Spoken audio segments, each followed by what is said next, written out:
I'm cold but hot at the same time, so that's fun. Third time's a charm when filming, am I right? Yes. Hey, hi, hello, welcome back to my channel. Welcome if you're new. If you are new, make sure you subscribe down below. We talk about books, we vlog, we do all the things. Yeah, and today we are talking about books.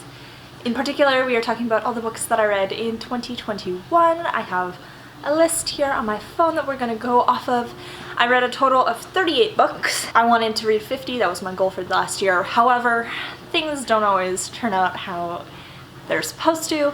And I think 38 is still a decent amount of numbers. So my goal this year is 50. We are on track for that. I've read 5 books in 2 weeks. It is currently the 17th. You're probably seeing this on the 18th or 19th, or in like 5 years. Grab your tea, your coffee, a snack, Goodreads account so you can add some books, and let's just kind of jump right into it. There are no particular order. Some of these books I loved, some of these books I did not.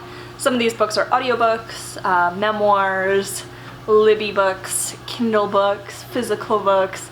First up is First Magic. This was I can't remember what the series is called offhand. However, it's kind of like a vampire-esque novel that kind of gives you like, Twilight means Vampire Academy.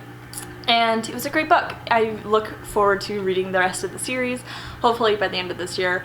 Next up is Dirty Little Secrets. This one I did not like.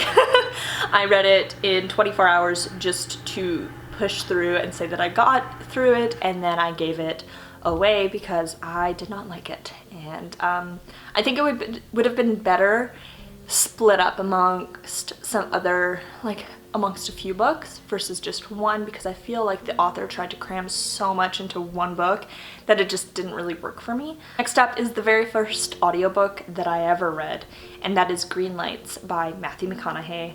And oh my god, it was gut-wrenching, it was beautiful, it was very eye-opening.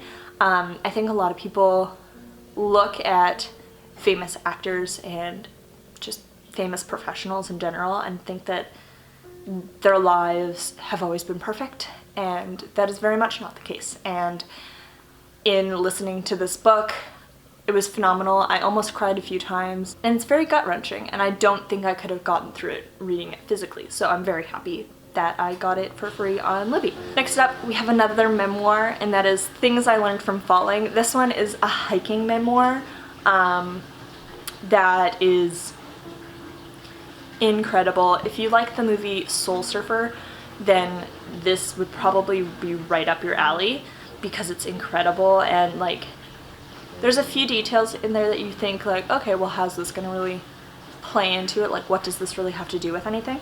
But everything does happen for a reason in it, and the background on it is to set up for the ending. So yeah, it was very good. The next up is the first book in a trilogy called The Deal, and it's by Stella Gray, and I loved it. It is a dark romance. I'm not really a huge romance person, if you can't tell by the end of this list. However, the characters were phenomenal. There's actually a decent plot, and like the steam in it is steamy, so it did not disappoint. It was very good, and it set up very nicely to continue the series. So I'm very interested to see where Stella Gray takes it from there, because it could either end up being amazing, like a top tier series, or it could end up falling flat depending on where she goes from here. The next one I read is The Maidens by Alex Micheladies. I did read The Silent Patient as well, but I read The Maidens first, and I would suggest, if you're going to read both of his novels, reading The Maidens first, because chronologically, although they were published, like The Maidens was published after, it takes place before The Silent Patient, and it just kind of sets it up nicely. You're introduced to some of the characters in each of the books, and it just makes, I like how it flowed, and I don't think that I would have enjoyed The Maidens as much if I had read The Silent Patient first. So that's my 2 cents on that. Next up we have Atomic Habits, and this was a very good book. It is quite long, but for a self-help book, it actually was helpful.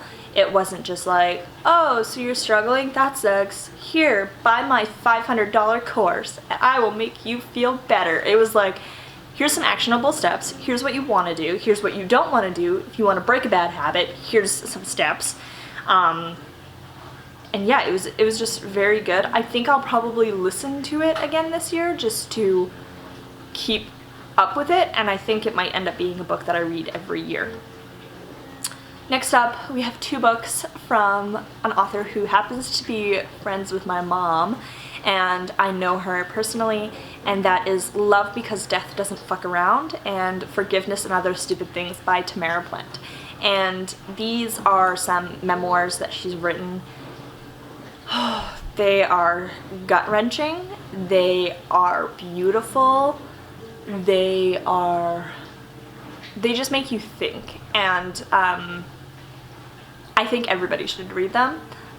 They are very heavy. There were moments where I would have to take like a few days to kind of recoup and just like heal a little bit, because she does tackle quite a few heavy topics, and it's all true, right? So it can be very difficult if you're not in the right headspace to read them. However, if you get the chance, I would definitely pick them up and read them, and I think anybody could benefit from them, because I took away so much, and I'm just a lowly little 20-something living in Edmonton with her dog. So, absolutely amazing. The next one was The 5 a.m. Club. This one was a disappointing read to me because I feel like it could have been a 50-page book. As a matter of fact, it probably could have been like 15, and it would have been better than all the fiction that the author put into it, because I think while there was a lot of valuable information in it, I didn't really like the romance, I didn't really like the story, the plot, like why do you need a plot for a nonfiction book type of a thing. And yeah, that was just kind of my outlook on it. Probably won't read it again. I did tab it up, so if I need to go back and take notes on it, I'll just go and do that. Next up, we have A Simple Favor, which if you have seen the movie, you need to read the book. And if you have read the book, you need to skip the movie, because the book is way better than the movie. And I know that so many people say that about so many different books, but truly, the ending of the book compared to the ending of the movie, night and day. And yeah, I would steer clear of the movie, because besides Blake Lively and whatever her name is, who plays the other girl, there's nothing that really happens in it that's great, and the book is just a lot more bone-chilling, and the twist at the end is absolutely fantastic. And yeah, those are my takes, so take it with a grain of salt.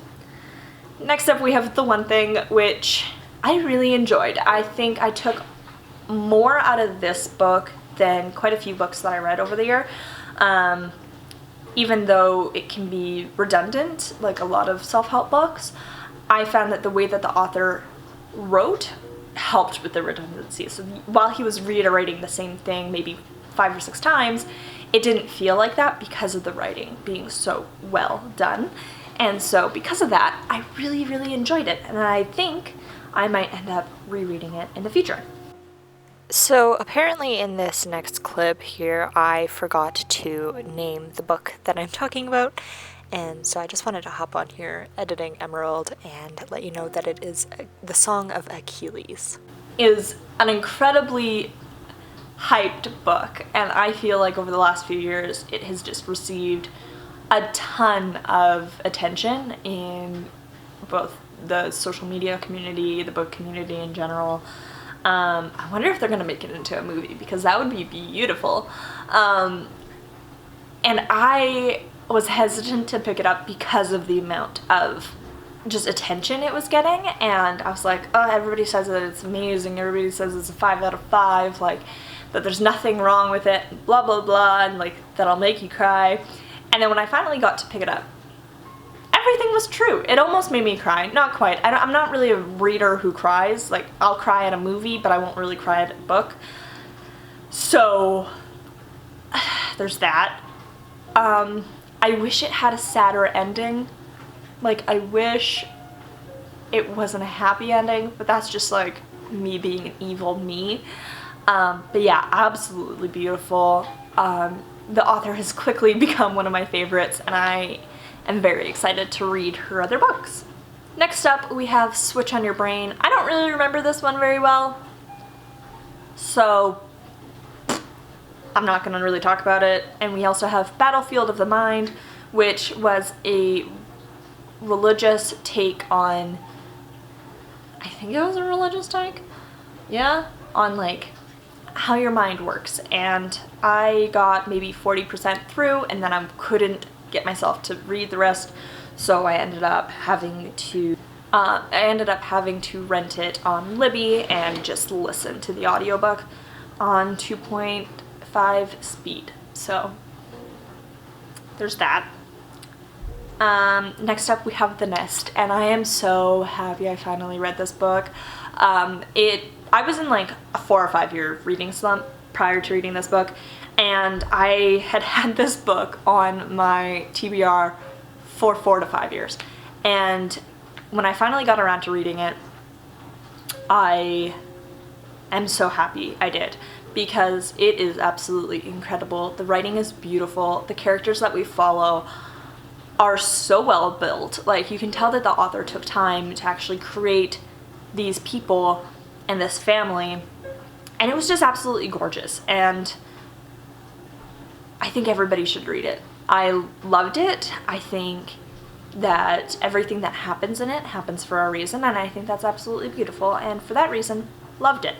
Next up, we have The Disappearing Act, which is another like psycho thriller mystery-esque, and it's actually written by an actress, and for that reason I loved it, because you could actually get to see into the world of going to the casting calls, working on film, trying to fall in love in Hollywood, which I imagine would be pretty difficult. And the twist at the end, while you see it coming, it's written in a way where you didn't expect it, and I loved that. And yeah, it was beautiful. I think if you enjoy Alex Micheladies' writing, you would probably enjoy this book. Yeah. Next up, we have a political book, and it is fiction, and that is Hit List. This was the first book that I downloaded on my Kindle when I bought my Kindle over the summer, and I loved it. I think that following elections from the States while you're in Canada is such a fun thing to do, because like, you know that it's either going to be Republican or Democrat. Like, that's just how it's gonna go. Like, it's amazing how you guys make a choice between two people, when up here in Canada we have all these different people that we could vote for. And I think that getting that insight to the Republicans, while I'm not really, like, I think if I was in the States I'd probably be more independent than Republican or Democrat. It was very eye-opening, and it was so interesting because you get like the Italian mob involved with the election, and it was just beautiful. I loved it. It was amazing, and I think that even if you don't like political books, you should read it, because it was really interesting and eye-opening, and very well done, and very funny too. Next up we have Trials of Magic, which is basically a different take on Harry Potter. Not at all like Harry Potter, but like there's a magical school involved, and there's siblings, and there's that sibling love, and they're orphans, so like basically Harry Potter. And I am so excited to read the rest of this series, because it was beautiful, it was very well written, the characters were amazing, you get a dual perspective, you get to go on adventures with these girls, and they're just incredible, and I'm very excited, and I'm very happy that I read it. Next up, another disappointing read that didn't need to be written, which is Midnight Sun. Stephanie Meyer, I am looking at you. I'm looking at you. And I'm telling you, this did not need to be written. And I have a feeling that what happened was she was like, I I haven't made a paycheck in a while, so I'm gonna write another Twilight book. And then she took Twilight and sat there and literally line for line was like, because every single conversation is like word for word. If you've read Twilight, you have read Midnight Sun. Did not need to be made way too long, and honestly, Edward, you're kind of creepy. So like, as somebody who's always been more of an Edward fan than a Jacob fan, I can back up my reasoning here, and I will in a separate video. I wanted to throw the book out the window so many times, and I just powered through to say that I read it. So there's that. Next up, we have Generosity Factor, and this is such a cute little book that taught me so much in like the 100 pages that it was, and I think I read it in one sitting, and it was beautiful, and I think that everybody should read it. And if you don't really read nonfiction that much, I think you should read it. I think it is fiction, but like it reads like nonfiction, if you get what I mean. So beautiful, loved it. 10 out of 10. The China Study is up next, and this was an audiobook that I started reading because one of my favorite actors off Suits, Gabriel Matt, he plays Harvey, read it, and that's what made him go vegan. And as somebody who struggles with dietary restrictions and that kind of thing, I was like, you know what, maybe this will kick my butt in gear to stop eating dairy. And what I liked about it was that it didn't take the stance of like, the animals are hurting, or like stuff like that you hear with every single vegan argument. It was, hey, this is why things are bad for you. And all these different conditions could be curbed if you just didn't eat as much red meat. And I liked it. I enjoyed it. I took some information out of it. Way too long. Yeah, there's that. Pretty Little Wife was amazing, and the twists and turns and the ending and like the beginning and every single chapter makes you want to know what happened and like what's happening. And so I loved it. I think everybody should read it if you like thrillers. We also have Anchored on this list, and this one is another series. However, I will not be finishing the series. I think that the world building, the characters, the magic system, everything in this book was amazing and beautiful, and I loved it. However, it wrapped up in a way where I don't feel the need to read the rest of the series. And I can say that confidently because I read the preview for the next book, and I did not like it. I was bored instantly, and I don't like how we're going to be following other characters that I do not have an attachment to. I think if you're writing a series, you should be introduced to the characters that you would be following in the next books before just introducing them, or at least like have characters from the original book. I don't know. That's just my 2 cents. So will not be finishing Anchored, unfortunately, but it was great. Next up, we have The Change, and I believe this is an Unbounded book, which was amazing, and I cannot wait to get my hands on the rest of the series because it takes the idea of vampires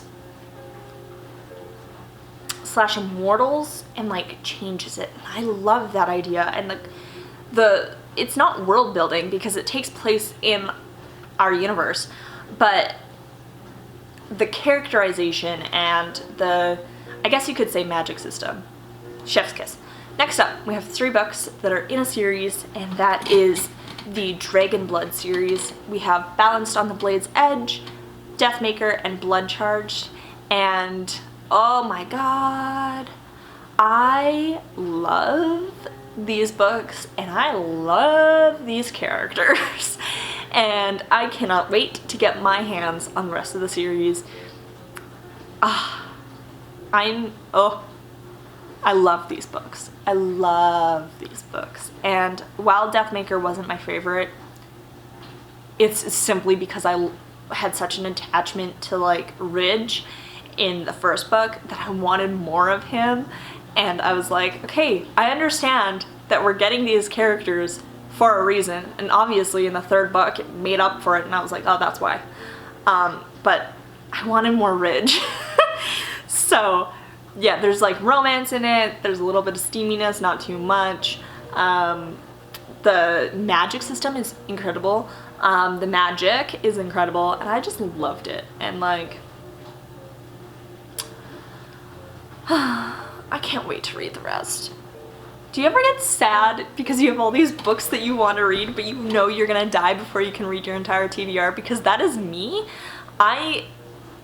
When I die, if I don't get to just ingest all of the books that were ever written and are being written and all that jazz, I'm gonna hurt somebody. I'm gonna haunt the rest of the world until I read every single book. That's what's gonna happen. Next up, we have Ready Player One. I read this because I am obsessed with Noelle Gallagher, and it's one of her favorite books, and so I was like, I gotta read it. And then I read it, and now it's one of my favorite books. And I liked the movie. I would have said I loved the movie, but the book is way better.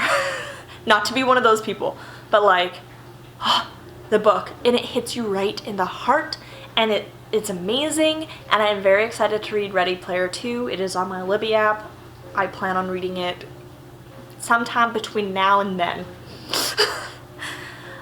Next up we have Fieldsgate, and this one is a little, I don't know if you can call it a book, because it's around 50 pages, but it is, I don't even know how to describe it. It's interesting, and it's 5 out of 5. Because it's incredible, and it's such a mind bender that it makes you think, and then it changed my perspective on everything. I think everybody should read it because it was that good. Next we have The Secret Book and Scone Society. If you like bookish books that take place with people who like books, and you like secrets, like, ooh, what did Meredith do last night? And if you like a little bit of romance, but not too much romance, and if you like murder mysteries and solving those mysteries alongside the characters, you will love this book. And I think it is fantastic. It is small town vibes, coffee house vibes, bookstore vibes, like a small secondhand bookstore with a cafe in it in a small town. Those are the vibes, and it is amazing. And oh my god, I love it. I am so happy I finally read it because it took me a long time to get around to reading it. Next up we have Growing in Grace, and this is a daily devotional. I have been working on my relationship with the universe, God, upper power, whatever you want to call it. And I am very happy I read it because, yeah, it was like a page a day, Monday to Friday, finished it on the 31st, felt accomplished. It was a nice book, you know, it wasn't bad, it wasn't great, it was nice.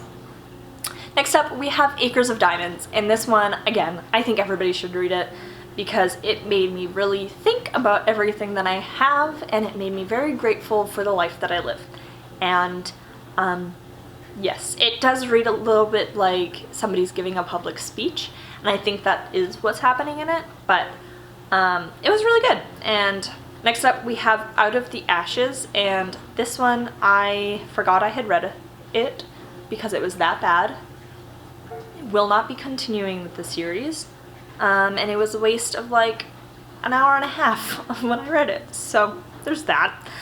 Next we have Tough Times Never Last, but Tough People Do. I don't remember when I started this book, but I do remember feeling very accomplished when I finished it because it was very hard to finish. And yes, I think it would be better as an audiobook, and for that reason, if I am to read it again, I will read it as an audiobook. Next, we have Go Givers Sell More, and the reason that I read this book is because when I was working in sales, I wanted to increase my productivity, as they used to call it, and sell more so that I could make more money, and so I was like, hey, why not? This looks like a decent book, and it was, and I suggested it to the entire sales team and to the management, and nobody read it, and I think if you work in sales, you should definitely read this book because it changed my mindset a little bit on selling wedding dresses. So there's that. And finally, we have A Taste of Chicken Noodle Soup for the Strong Woman's Soul. I think, I will put a picture of it here. Yeah, and it was just like a quick little read that kind of boosted my book count for the year, and I'm happy I read it. It makes me want to read more of those chicken noodle soup books, because it just made me feel so good. And yeah, so those are the 38 books that I read in 2021. This is a long video, very long video, but I hope you enjoyed it. Yeah, and I am happy to be back. I'm excited. I have some reading vlogs coming up. I have so many plans for this new year, and yeah, welcome to 2022, baby. It's our year. Just put it in the universe. It's our year. Mine and yours. And everybody else's. So, without further ado, I will see you next time. Bye!